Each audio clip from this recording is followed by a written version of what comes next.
What would a Christie presidency, your Department of Human and Health and Human Services. Health and Human Services look like? Well, listen, it would not only be restricted to there. So let's start off with the Department of Justice. And we start off with the Department of Justice and saying that, we want to have a drug court in every federal court in America. There's over 50% of the current federal prison population is for nonviolent, non-dealing drug offenders. Yep. That's an obscenity. It is a waste of federal resources, and it is not helping people get their lives back. Those folks don't need to be punished, they need to be treated. So the first thing is that you change the mindset of prosecutors. Say, okay, because I was one for a long time, and I used to bring the new prosecutors I'd hire, I'd bring them into my office before I'd swear them in, and I'd make them look at the seal of the department, and I'd say, read the seal of the department. They'd say, why? I said, just read it out loud. And they say, Department of Justice. And I say, so it doesn't say Department of Prosecution, right? It says Department of Justice. Our job every day, I want you to remember every day, your job is to do justice. And sometimes justice is prosecuting, sometimes it isn't.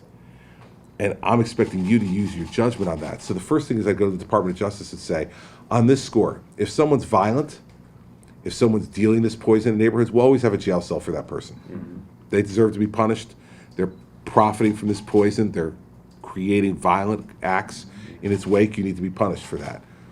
But for those folks who are not engaged in that conduct, but are engaged in kind of the small-time, petty, nonviolent crimes that typify an addict, we need to have a diversion for those folks, and we need that diversion to be the treatment.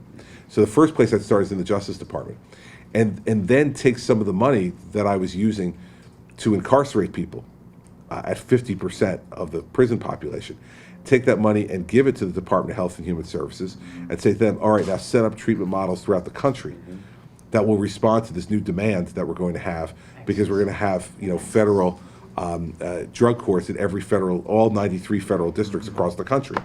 And those things are what we really need to be focused on.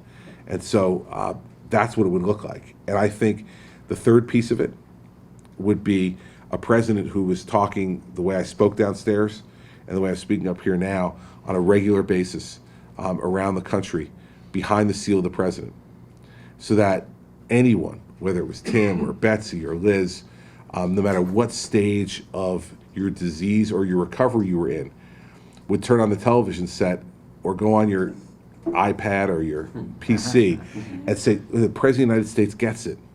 And he doesn't think I'm a lost cause. He knows I'm a gift. He knows I'm a gift from God, and that my life has value.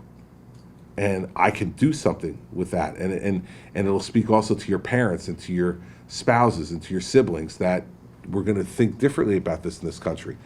And that's where we're going to get, how we're going to get where we're going to get to. It's not only the tangible things of money and beds and approach in a prosecuting office, but it's also how we talk about it and how we treat each other. And I think a president gets to set that ethic if you want to. So